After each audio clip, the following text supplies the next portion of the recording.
Welcome to the Not Move podcast, fantasy football edition. So we're super excited. Me and Otis are going to be covering all of fantasy football throughout the season, giving our picks of the weeks, our pre-draft guide, pretty much anything that relates to fantasy football. So I kind of wanted to just break down, Otis, kind of some of the rankings because I'm in Yahoo leagues and I'm in ESPN leagues. What leagues are you in? Are you doing those two? I am in two sleepers and a couple of ESPNs, Perfect. all PPR. Yep. And then one I have that is another ESPN league. It's non-PPR, so you're looking for guys to basically score touchdowns in those types of leagues. Okay, gotcha. Yeah, I do a keeper super flex league with my buddies. I have that going for about I'd say probably 12 to 15 years. We've done a keeper league, so we have a super flex with individual defensive players, and you really have to be on top of it. We took out the waiver wire claims, so pretty much you just pick and drop people as you go. So you really have to be on top of it. That's pretty intense. I mean, there's a few different styles of leagues that I've never been in. I know that Chief talks about a guillotine league, and the league that you guys have with individual defensive players. I've never been in one of those.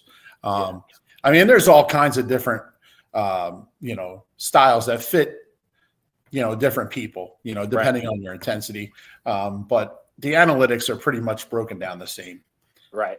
So I'm currently going to be in 3 to 4 leagues. It all depends on one of the fourth league if I'm going to do it or not, because once you start getting into 3 and 4 leagues, it's hard to keep.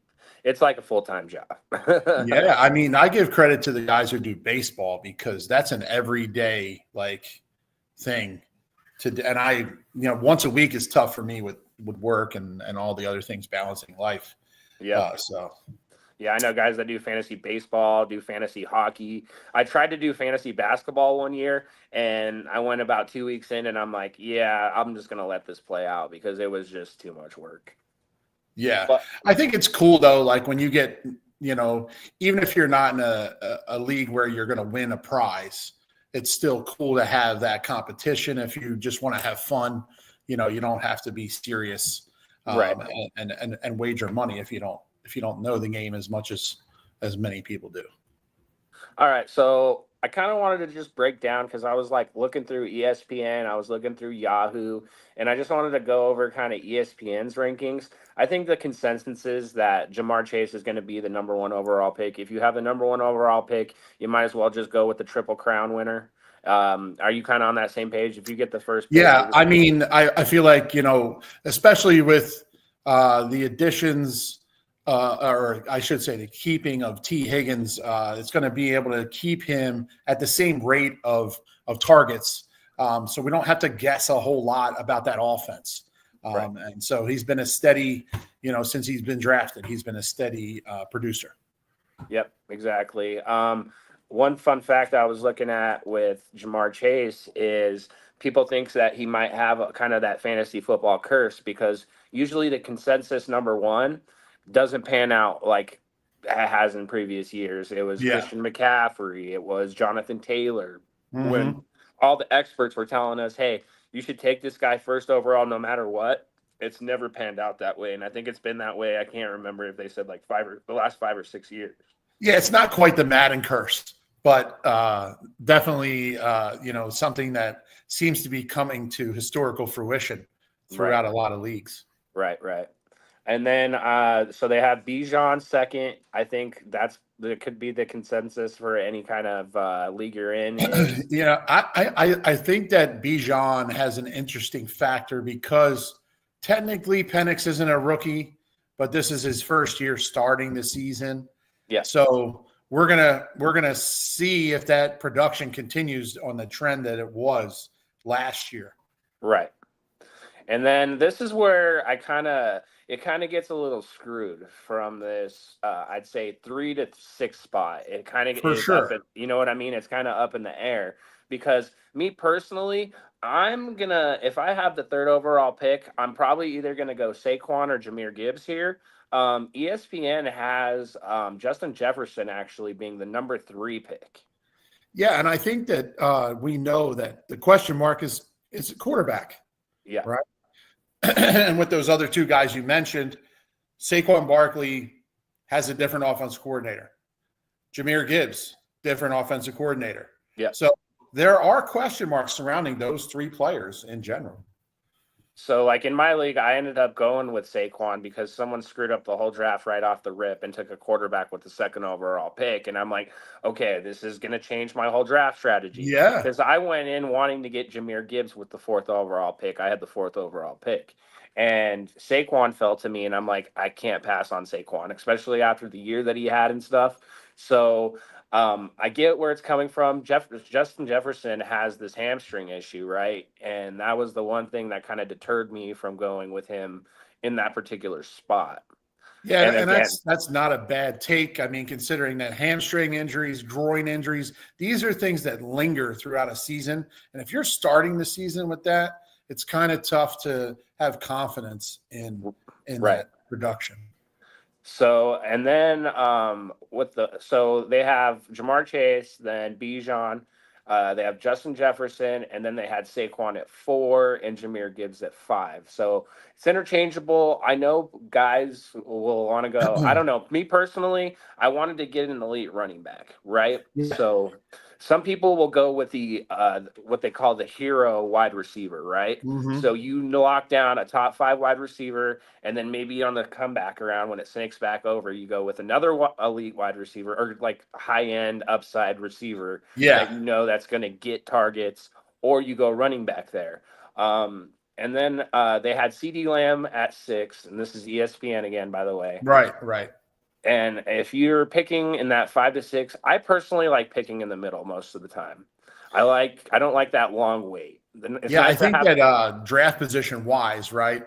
Like if you're the 1, it's a long way back. Yeah. If you're the 12, it's a long way to the first pick.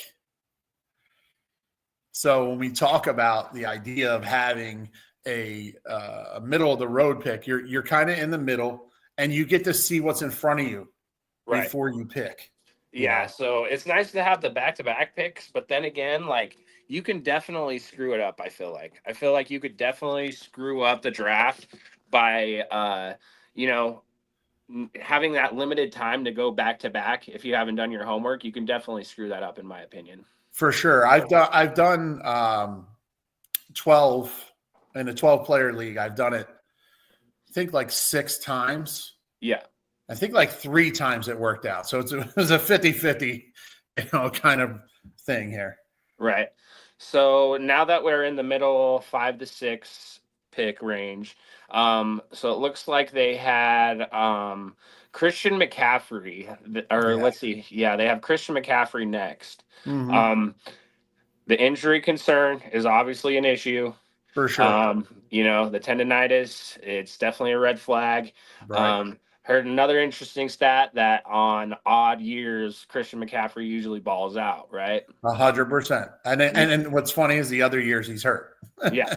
And no one would know that more than you because you're a Niners fan. Right. So, yeah. So how do you feel? If you have the 7th overall pick and Christian McCaffrey's sitting there, are you going, even as a Niners fan, are you going to go grab him there? Niners aside, right? Let's just talk straight analytics. I know that the offensive line in general is just an average middle of the road, regardless of whether Trent Williams is on there or not.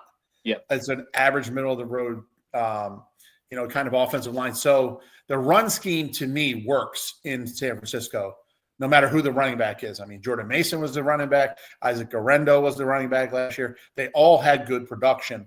And as well did Christian McCaffrey in 2023 and the end of 22. So when we look at it like that, McCaffrey is probably in a good spot at 7, but I would actually personally take him lower at about 9 or 10. Okay, so we're just based on the risk factor of that injury. Yeah, we're on the same page there then. Yeah. So like PPR particularly, I'm in a lot of PPR leagues, and it's good to have a pass catching back, right? So like a Jahmyr Gibbs, Christian McCaffrey could be a really great pass catching back. Yeah. You know what I mean? And I think that's what I think that a lot of people, when they rank Bijan as high as they did was because of his ability and possibly getting to be higher, the ceiling higher on his catchability and yards receiving. Right. And then they have, looks like they have Puka sitting at 8 and Malik Neighbors at 9. Now, so this 8-9 spot, I feel like is a good spot to draft this year because you are kind of you're going to make a tough decision at this spot. So maybe it's not that great, but at the same time, you're going to snag Puka or Malik Neighbors here, which if you're starting your team with one of those two wide receivers, I think that's a great start because it's starting to snake back over and you're going to get an early pick coming into the next round. So yeah, are I you totally agree with that. I feel like Neighbors' production should definitely go up based on the quarterback play that he's getting. Not to say that Russell Wilson is going to have some sort of, phenomenal year. But when you had Tommy DeVito passing you the ball and you got 1,200 yards, right? I mean, you did something right. Exactly. And then ESPN has Amon-Ra at 10, right? The slant merchant, right? So I just kind of wanted to break down like my personal choice for the first round, and I'm gonna just see how you feel about it. So I think, yep, Chase at 1. If I got the first pick, I'm taking Chase. For sure. If I have the second pick, now this is where it's gonna be kind of crazy, right? I would actually think about taking Barkley or Bijan here, right? Yeah. So I just either one of those backs, I think in general, are going to get you production. Yeah, so if I have the second pick, I'm probably going to go Barkley. Third pick, I'm probably going to go Gibbs. Fourth pick, I'll go Bijan. And the reason I say this is because I see Jahmyr Gibbs having a big season this year, and what Saquon did last year, I think he's going to be able to repeat it. Now, there's the Madden curse again, right? So we're bringing up that damn Madden curse again. Interestingly enough, though, those two guys have touchdown vultures on their team, right? Yep. We have Gibbs with Montgomery, and then we have Hurts with the tush push for Barkley. 11 times last year, he was tackled at the 1-yard line. So we know maybe that's why Bijan's a 2, right? Yeah, right. He doesn't have to worry about getting vultured on those goal line carries. For sure. All right. If I'm sitting at the 5 pick, I'm probably going to go CD Lamb here, right? And it's just like what we talked about earlier. It's the unsurety of J.J. McCarthy and the lingering hamstring issue with Justin Jefferson. So then I would put Jefferson at 6. 7, if I'm sitting at the 7 spot, I'm kind of thinking about Nico Collins here. Okay. All right. Personally. So that's an interesting thing.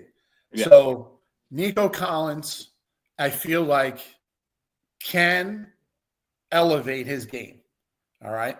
At the same time, though, there's a lot of people that are talking about A-Chain, if he can stay healthy, being that dynamic pick, right, in that range there. So that those are both, to me, interesting. And one of the hot topics, so my next guy I have sitting at 8, I think he's getting super overlooked, and I'm not sure if it's his age or – if everyone thinks he's going to fall off, but I have Derrick Henry sitting at 8. Yeah, I agree with you. A lot of people have him, in the top 15, not the top 10. And I just can't see with the production they had last year, over 2,000 yards, and Lamar Jackson still being a threat on the ground, that's another year also for that new offensive line that they brought in 2 last year to be able to gel. I mean, I don't see why he's so low other than his age. But at the same time, like, he's getting you touchdowns. He's getting you yards. Yeah, exactly. Him and James Cook had the most touchdowns last year for the running back position. If I'm sitting at that 8, 9 position, and Derrick Henry's there, I'm not even second guessing it. Yeah, it's an easy snatch. It's a no-brainer. And the other detractor is that he doesn't catch the ball, right? Which is what those other backs do better than him. Yep. So I could get why he's probably not top 5, but again, I think 8, getting him at 8 is such a steal. And if I'm sitting at that 8th pick and I get Derrick Henry, I'm liking how my team's panning out just off that first pick. For sure. And I also agree with you on the running back heavy thing. In I've been doing fantasy since 97. And I would say in probably those 28 years, I've probably drafted 3 running backs in the first 5 rounds in probably 21 of those years. Especially like everyone's talking about this dreaded dead zone, right, for running backs. Yeah. And I think that I don't know if that's like the 5 around the round 5 spot. This is when there's a drastic fall off, and I noticed it in my draft because I got Saquon early, then I went wide receiver, right? And when that 4th round came around, I'm like, damn, the best guy I get to choose from is probably James Conner. So it gets rough right around that 4th, 5th round spot. Yeah. I think that those 4th and 5th round picks are definitely the ones that turn your team around, right? Pretty much, unless there's injury in those first 3 rounds, you know what you're getting. Yeah. Those 4 and 5, where you kind of take a little bit of a risk here or there, is when you really start to see the development of your team. Exactly.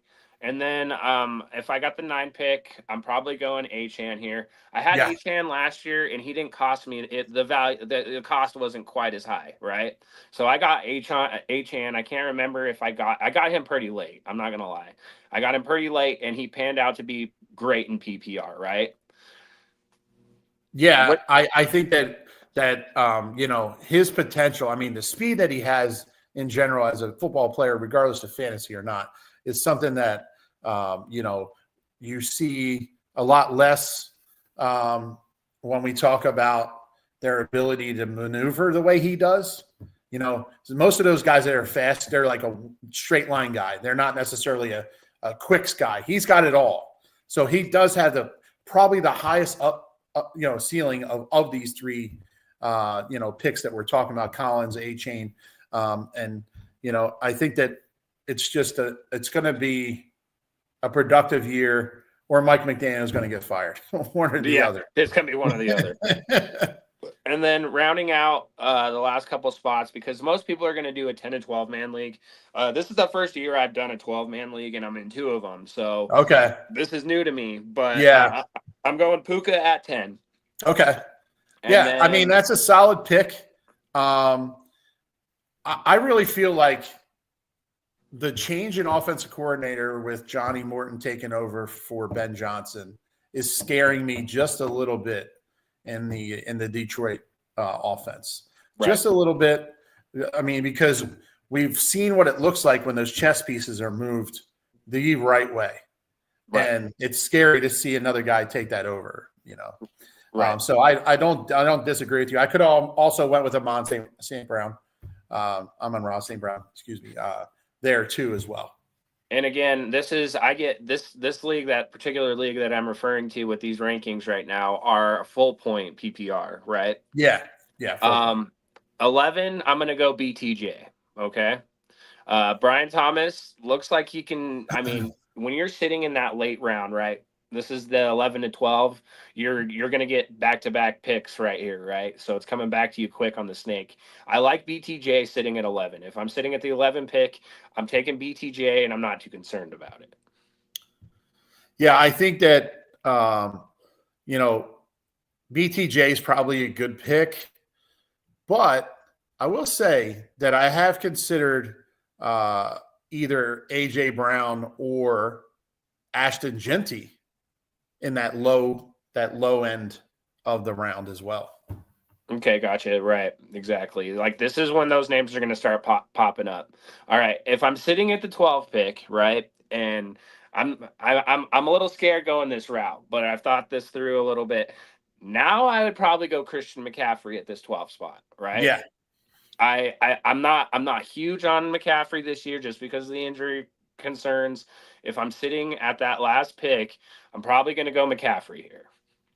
Yeah, I think that the now low risk, you're in the right range of the risk of injury for him.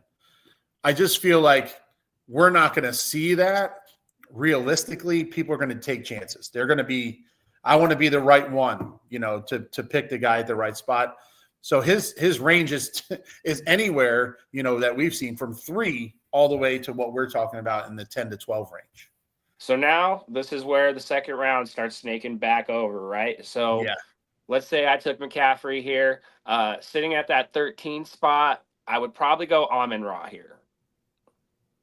Yeah. And I Uh, and again, those pieces being moved around by a different orchestrator are a little bit timid for me. Like, Jahmyr Gibbs, I don't feel like is as much a risk as that Amon-Ra St. Brown, because that comes into play now. The play design, is this guy going to have the similar play design to see Amon-Ra get that production he's been having? Right. All right. So now that we're sitting at the 13 spot, and this will be the next guy going back on the snake, this is where I'd probably go Malik Neighbors, personally. Yeah. I think that especially if you just took Amon Ra and you can double it up with St. Brown. I mean, you've got two steady, productive guys. Obviously, Neighbors is a rookie, but you're thinking the numbers can only go up from here if the way that they've gotten Daniel Jones in there and Tommy DeVito and any other running back they wanted to pull in off the street, really. And Malik Neighbors is making stuff happen. So right. I don't disagree with that at all.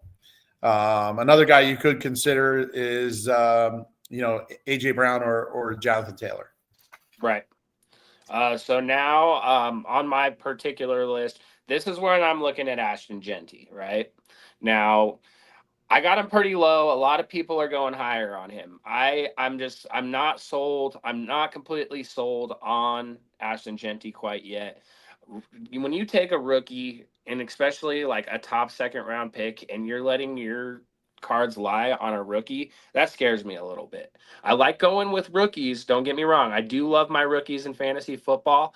I just don't like to take them early second or late first. Like Ashton Jeanty is definitely this gamble. I think these are the two biggest gambles when we get into this area, right? So we talked about the insurity of Amon-Ra in this new Lions offensive scheme. We talked about the health of Christian McCaffrey, and now we're talking about the rookie Ashton Jeanty, right? So I think the two things factor in here for his question marks, and then one is, can that offensive line produce for him, right? Not just himself. We know he has skills. We don't necessarily know exactly how he's going to apply those skills yet. But the offensive line in general in Oak, or now it's Las Vegas, but when Josh Jacobs was there, right?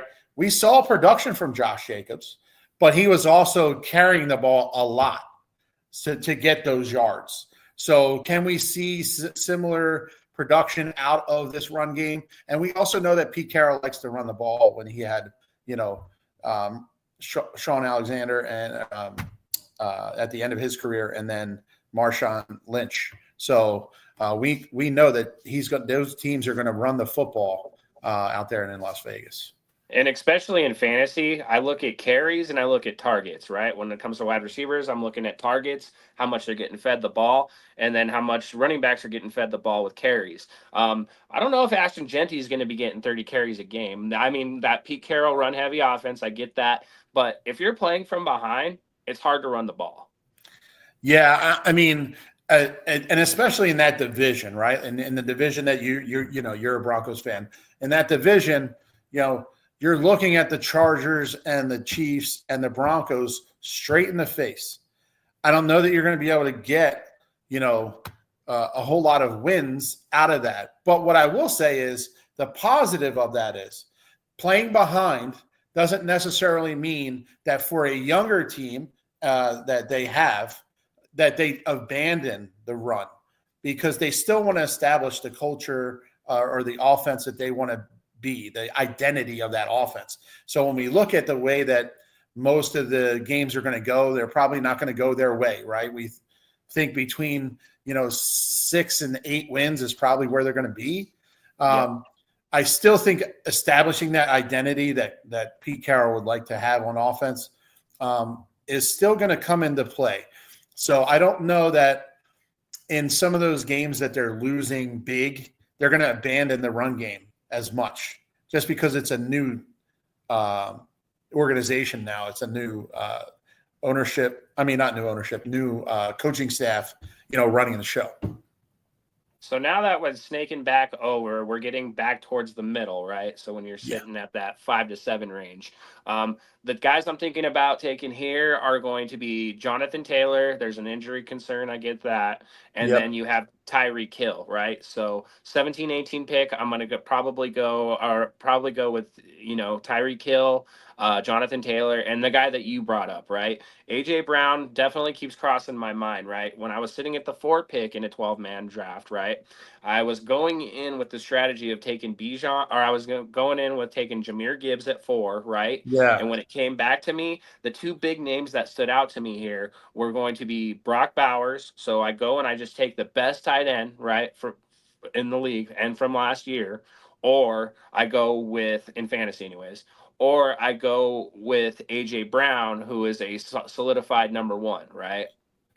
Yeah. So the question marks I have now for Bowers is, now that you have Geno Smith at quarterback, who can probably play the position a little bit better than Aiden O'Connell or Gardner Minshew, is he going to have as much an impact this year based on the fact that typically tight ends are usually running shorter routes, which is why they become a security blanket for those inexperienced or gun shy quarterbacks.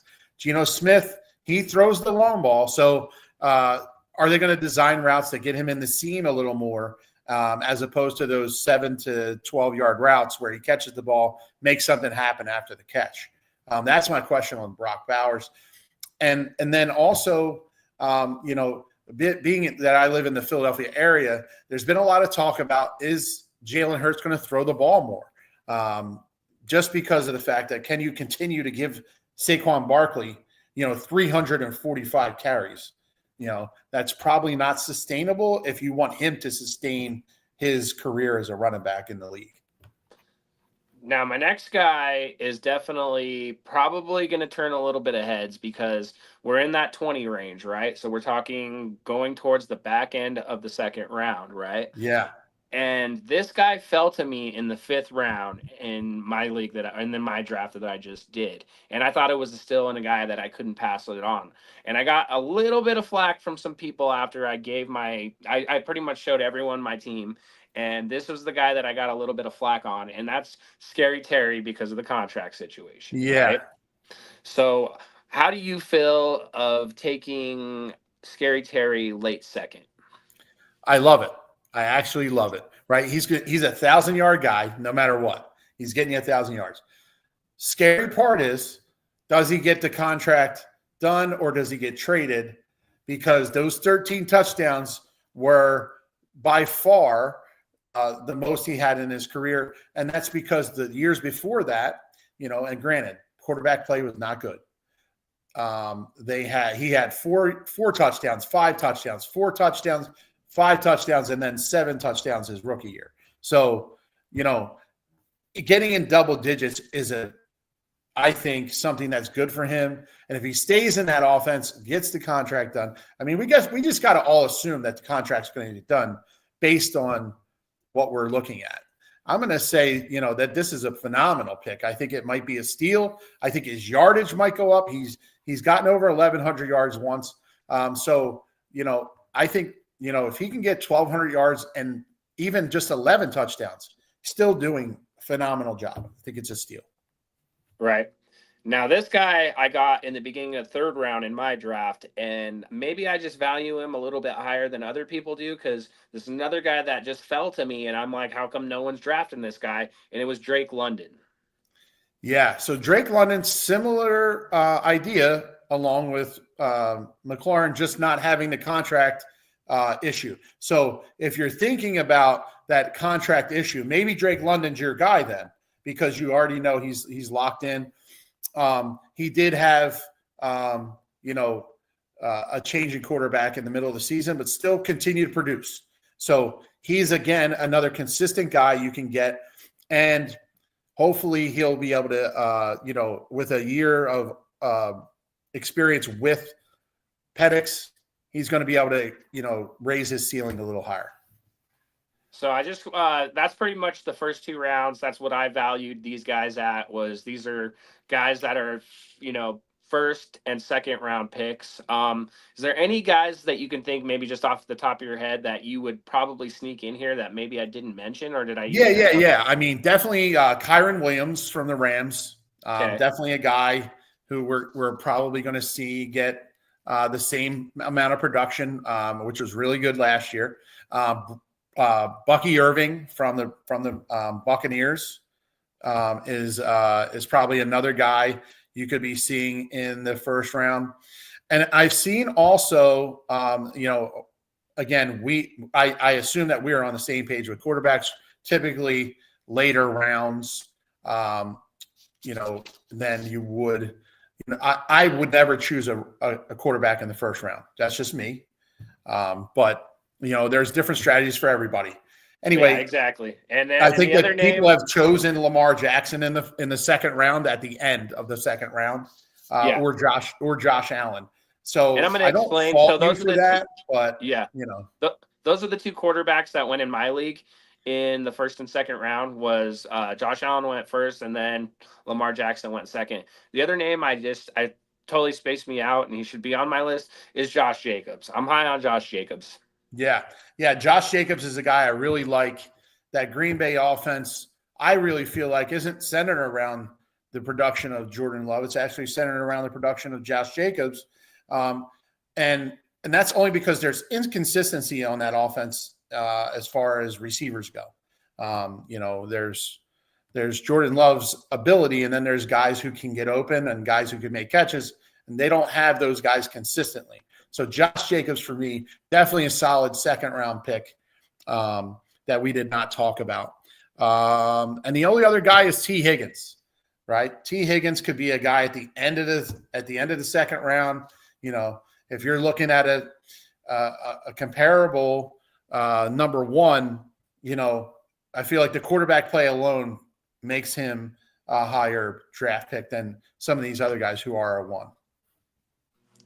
Awesome. I just wanted to just give you a quick rundown of how the first two rounds of my draft went. This was my work league. This is PPR. It was only for $30, so I feel like some guys didn't take it quite as serious. They're like, "Oh, whatever, it's $30, right?" Yeah. I have more serious leagues, right? I have leagues that we play for trophies. We have, we do a live draft. We get a draft board every year. $1,000, right? So it's $1,000, and it's big time, right? We've done this league for 12 years, and bragging rights for the full year. Like this league I take very seriously. I've won this league 3 times. I've been in the championship 6 times. So I'm always in the dance, and this is all my high school buddies, and this is the league I take the most serious, right? So this league that I just did on Friday night, this was my work league, right? And this was all my buddies in my work league, and there was definitely some homer picks. So I'm gonna just give you the rundown of how the first two rounds of this draft went, and Yeah. it threw off my whole draft strategy, because, like I said, I was going into it like I'm getting Jahmyr Gibbs, and then I'm all probably going to go AJ Brown when it comes back to me. So first overall, no surprise, Jamar Chase, right? Now this is what screwed up the whole draft, right? The next guy with the second overall pick took Josh Allen, right? So I'm like, oh, that screws my whole draft strategy up, right? So Josh Allen went second overall. Then it was Bijan, and then it was my pick, and then I was like, should I still go Gibbs here? I was like, you know what? I like Saquon. I think Saquon can repeat what he did. I've never had Saquon Barkley on my fantasy team before, so I'm like, I'm going to just do it. So I took Saquon. The next pick, Jahmyr Gibbs. Then it went Christian McCaffrey. Then it went Jay Jettis. Then it went CeeDee Lamb. Then it went Derrick Henry. Then it went Nico Collins. And then Ashton Genty. To end the And then, first round. yeah, and then it went Puka, and then it went Achan, right?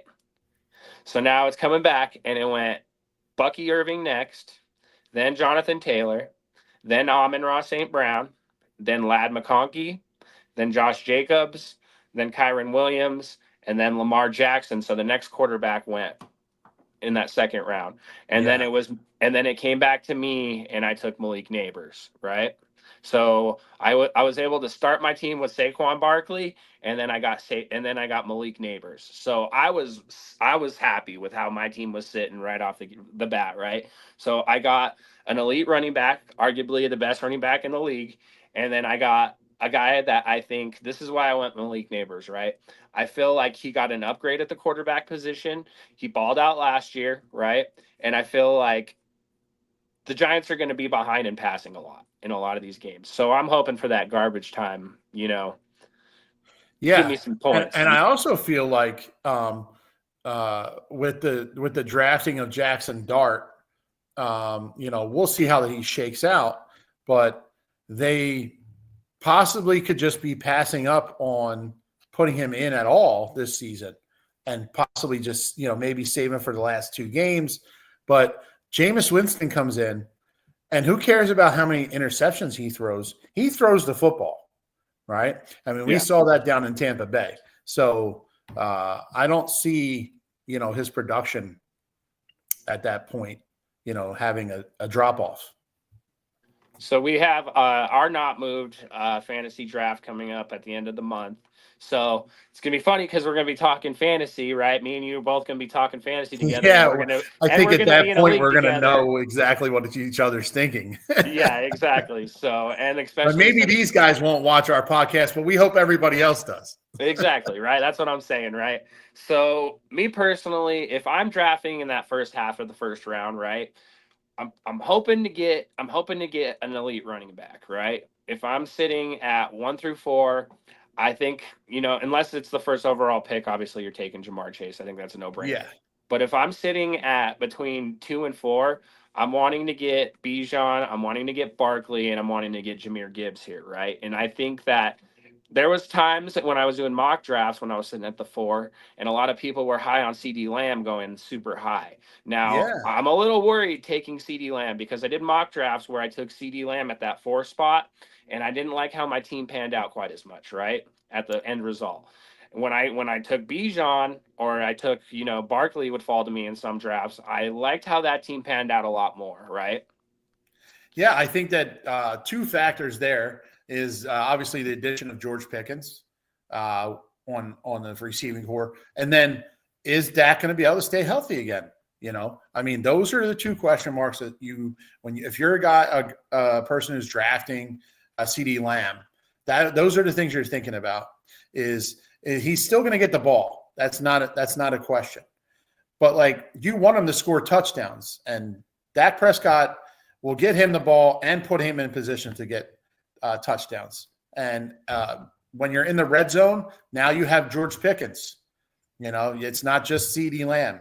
It's not just, Ferguson at the tight end position. You have George Pickens that can go up and get the ball. So there may be some times where you don't see the production and touchdowns that you would with CD Lamb. So I agree with you questioning whether you should take CD Lamb or not. And like the 5 through 7, like I said, I usually like to draft in the middle, right? Usually I like to not have to wait for the turn to come back around to me. But it worries me a little bit with when you talking about CD Lamb there, and then you're talking about Justin Jefferson. We already broke it down, the quarterback, the injuries. And this is when we're talking Christian McCaffrey. I would even consider Derrick Henry a little bit higher here. Yeah. Yeah, it's just got to be the money. Like, the smart money is to put it on Derrick Henry, right? Yeah. He's a guy who, regardless of the teams that he played on, when the Titans were not good, when, they were struggling, he was the guy they relied on. Now, does that mean because he's older, he has more wear and tear? Sure does, but it didn't look too bad last year. Right. Exactly. And I'm with you, man. I feel like if you take a quarterback in the first or second round, everyone looks at you like you're the homer. Now I get Josh Allen won the MVP. Lamar's been a multiple time MVP. Unless your league is scoring higher on quarterbacks, I feel like it's kind of a homer thing to take a quarterback in the first or second round. I personally wouldn't do it. Especially so like later in the draft, I ended up taking my quarterback, I think probably 6th or 7th round, maybe even 7th, 8th round. I'd have to look at it again.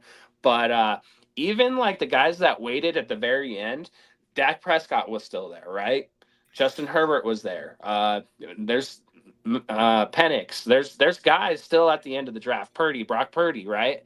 Yeah, I There's mean, if you're not getting the guys, those top four guys, right?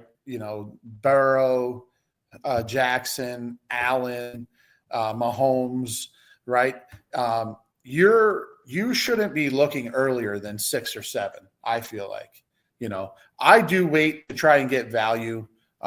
Last year in my fantasy draft, for the largest amount of money we play for, I actually waited until the 11th and 12th round. I drafted Matthew Stafford and right. Jared Goff back to back.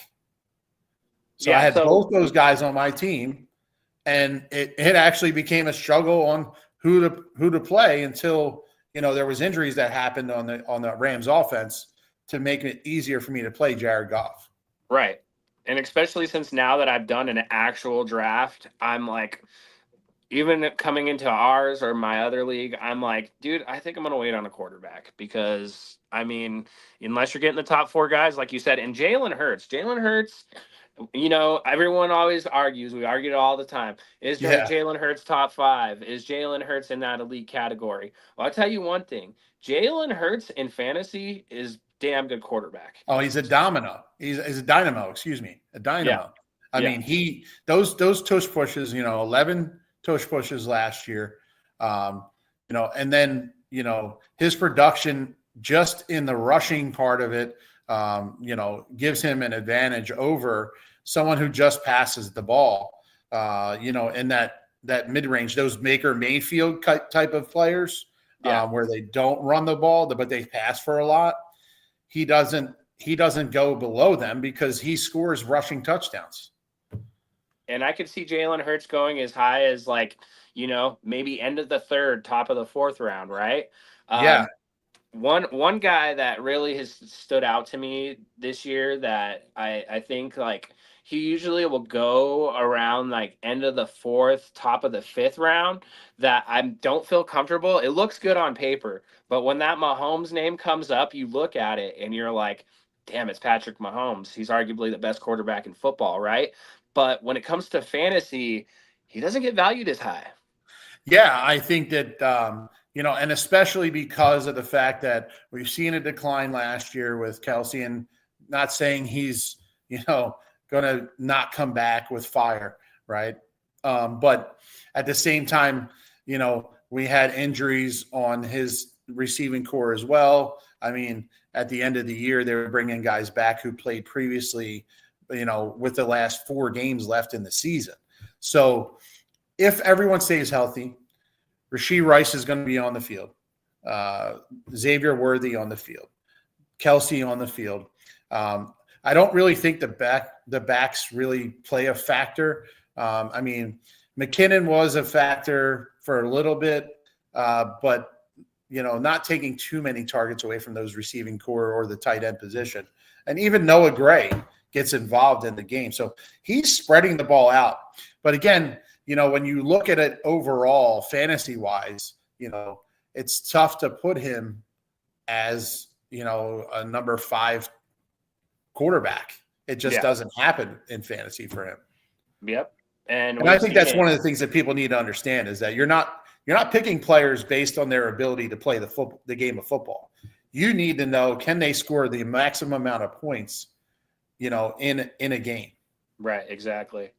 Yeah. The 3 names that I want to bring up right now real quick is the 3 tight ends. So Brock Bowers, Trey McBride, and obviously your guy, right? Kittle, right? Yeah. Kittle, yeah. I personally don't go high on tight end, right? Especially bottom of the 2nd round. I've thought about it. I did some mocks where I took Bowers or McBride or top of the 3rd, Personally, do you value that tight end position that high? I mean, I really feel like it depends on your draft strategy. I typically value the running back and then the receiver, running back, receiver, quarterback, tight end. But I will say that I will take a flyer or I will pass on a quarterback if it's not in those top 4 in the first 5 rounds. I would rather have a top end tight end because he becomes another receiver essentially. So Yeah, exactly. guys like George Kittle who are producing 1,000 yards every year, or close to it, and then Brock Bowers hopefully continuing that projection of what he was doing last year. We see though that McBride was he didn't score a touchdown for the first 8 games of the season, but was projected pretty high. That's the real crux of the argument is you could have a tight end who doesn't get production all the time consistently. It just doesn't happen. Exactly, right. And that's why when I looked at my teams when I was doing these mocks and stuff where I took Brock Bowers at that, that second round, I'm like, God, this team doesn't look that great. But if you think about it on hindsight, like if you're winning the tight end position every week, right? So if you have Bowers and you are winning that category every week, I mean, maybe it's worth it for that early pick. But for me personally, I don't value tight ends as high. Yeah, totally. I agree with you. I think that it's difficult for them. You're talking about Kittle, Bowers, McBride, probably Kelsey coming back and having a strong season. But other than those 4 guys, you're getting like players that'll have 80 yards one game and then they'll have 22 and a touchdown, right? And so it's difficult to play that game. And when you do that, if you value the tight end position too high, you really lose out on a possible productive player in the receiver or running back game. Right, exactly. Like when I'm going probably into that 5th to 6th round, if I've already established 2 good running backs and 3 great wide receivers or good wide receivers, I'm feeling good about my team, that's what I got to start. I got to start 3 wide receivers. I got to start 2 running backs, right? Yeah. And then this is when we get into flexes and stuff like that. But when I'm looking at it on paper, I'm like, all right, I've already solidified my running back 1 and 2, and I've solidified wide receivers 1, 2, and 3, right? I like how my team's already started. Go ahead and take your Josh Allens, take your Lamar Jacksons. Maybe this is just my particular draft strategy because I even talked to Bag about this, right? And he loves Lamar, right? And he's like, I'd spend a first round pick on Lamar in the first round. I'm like, you're crazy and you're not going to win this league. Yeah, I mean, don't get me wrong. His upside is absolutely like through the roof. If you are a person who is really, really high on a quarterback, the end of the second round is where you want to take him. Yeah. It's just who it is. You're not playing a GM role in a real football game, right? We're talking about, again, fantasy football, completely different from the real game. No one cares on the player's perspective. No one cares if they got 22 points in your fantasy league this year. But what they do care about is winning. And you need to know the guys who, even if their team doesn't win, are they going to be able to produce for you, right? So even if Lamar Jackson doesn't have a spectacular game, and they still win, that's all that Lamar Jackson cares about, and as well he should.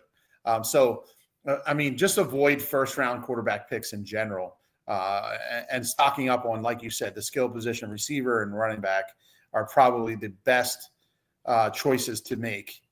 And again, if I could understand you're at the end of the second round, you're getting the turn anyway, right? So you're going to come right back. If you're the 10, 11, 12 pick, you pick a quarterback because you think the other guys are going to pick a quarterback at 10. Well, you're going to lose out on a running back that they're going to take from you if you do that. But if you're at the 10, 11, 12 of the second round, right? You're talking the 20th, 21st, 22nd, 23rd, 24th. Then you can do that because your third round is coming back to you at the top of the draft. The biggest advice I could give is because like we were talking about, wait on a quarterback, right? You start to panic a little bit, right? When you start getting into that 6 to 7 round and Mahomes is gone, Hurts is gone. Some people will even start going, with Dak and Herbert. Like, don't panic, because I was doing my draft and I'm like, God, if I don't take somebody here, I'm gonna wait too long and there ain't gonna be nothing left at the end, right? That's what my mindset was, right? So I ended up taking Herbert, I think, in the 7th round, right? And I just started to panic a little bit. But when I went back and looked at my draft, and I drafted well, it gave me an A+ draft grade. It said I was going to go 12-2, so I couldn't be happier with how my draft panned out. But one thing that I did notice is I started to panic a little bit when Brock Purdy started going into that area and Dak started going in that area. I'm like, I better just snag Herbert now. But in hindsight, I kind of wish I would have just waited, because I'm looking at the end of the draft and I'm like, okay, there's Penix there, there's Stafford there, there's Goff there. I'm like, I probably could have waited a little bit longer on a quarterback. So that would be like my advice is, when you start getting into that 7th, 8th round range, is don't panic when the quarterbacks start going. Yeah, and that's just to speak on that a little bit further. A lot of people will see runs of a position. They'll be like, "Oh my God, what's going to be left in that position?" I'm going to tell you this: if you are a person who started the trend, good for you. If you're a person at, like, say 4 players at the same position go in a row, yeah, you're the 5th person. You should buck the trend. Yeah. Because you just missed, because you got worried about that specific position. You just missed 2 or 3 players you possibly could have drafted to change your trajectory in your league. Right, exactly. And then, like, I don't know. I don't want to hit too much on that, because we're gonna have to dig into the later rounds. We're just gonna do the 1st and 2nd round this week. But yeah, it gets crazy towards that end of that, and you're starting to pick out guys with high upside, rookies that could take the starting job. And we'll break out, more into that later on. I don't want to get too much into it, since this is just our first segment. So next week we'll break down rounds 3 and 4, and then so forth, 5 and 6, so forth, so forth. Then we really are going to get down into the deep sleepers. You know what I mean? And we can kind of give our takes. Hopefully we can get through all the rounds. At least we can get to, like, 5, 6, 7th round, 8th round before the season starts, because it'll be nice to, like, give our picks of the week, our starts of the week. That's what I particularly think we should do, is maybe just guys that we think are going to do good based on matchup, I mean, as we get closer to the season, right, we know that we're going to see more and more people start their drafts in the next 2 weeks. Right. I personally, my take is wait till the complete preseason is done. If you take guys who get hurt, it is so hard to come back, especially if they're an early round pick. It's hard to come back. So if I had to give just advice in general, not necessarily draft strategy related, if you're a person who's running your league, you're a commissioner, please just tell everybody, hold their horses, wait till this complete preseason's over. We see all the injuries, play out, or God forbid, a season-ending injury for one of your players. We're seeing people getting carted off the field in games. I just got an update while we were talking. Tajay Spears out 3 weeks with his injury from the preseason. So see, and I know people that drafted him already. When you do an early draft like this, now you're screwed. That guy has no value now. I mean, he has some value, but he's going to be sitting on the waiver wire at this point. Yeah, and it's I don't remember the specific injury, but it all depends on your injury too, because if you're a guy who gets hurt this week, right, a 3-week layoff is just missing the preseason. But if you're a person who gets hurt week 4 and you're in a 3-week layoff, now you're talking the first 3 weeks of the season. Yep. So, like I said, it was cool that I was able to do a draft. Even when they told me at work, they're like, "Oh, we're drafting this Friday." I'm like, "Why are we doing it this early?" And I'm like, you know what? Let's just do it. It's a $30 league. I just, it was just for us to bullshit at work and talk shit to each other, at work and stuff. So I'm like, whatever. It's $30. Let's just do it. I don't know why we're drafting this early. I don't know what went through your head. And then the timer on the draft, right? He set it for 2.5-minute rounds. Oh, wow. Per pick, right? Wow. So, man, that draft took forever. So, yeah. So, and the other thing too is that if you really get the itch, there's plenty of ways to mock out any drafts you want. You can pick from various types of leagues, different formats, PPR, non-PPR. You can, go into there's expert, beginner, and pro level on the ESPN platform. So if you're really getting that itch and you really want to see what it's like because you've never done it before, or you just want to feel like you can know more in projections, just get on a mock. Yep. Most of those people don't take it serious like after the fourth round. But, again, we told you the 1 and 2 are probably the guys you're going to see the most production out of anyway. 3, 4, 5, 6 are probably the guys who are going to make you a champion or contend for a title. Couldn't agree more. All right, Otis. I guess we'll end it here.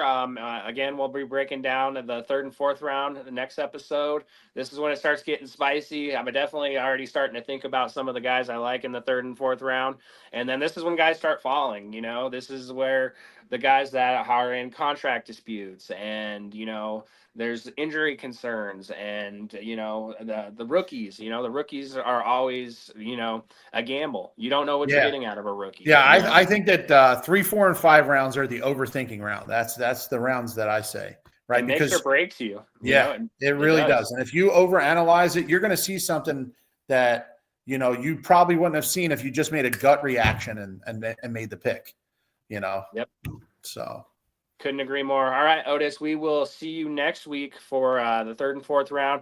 Have a good weekend, buddy. And sorry that my Broncos had to beat your Niners last night.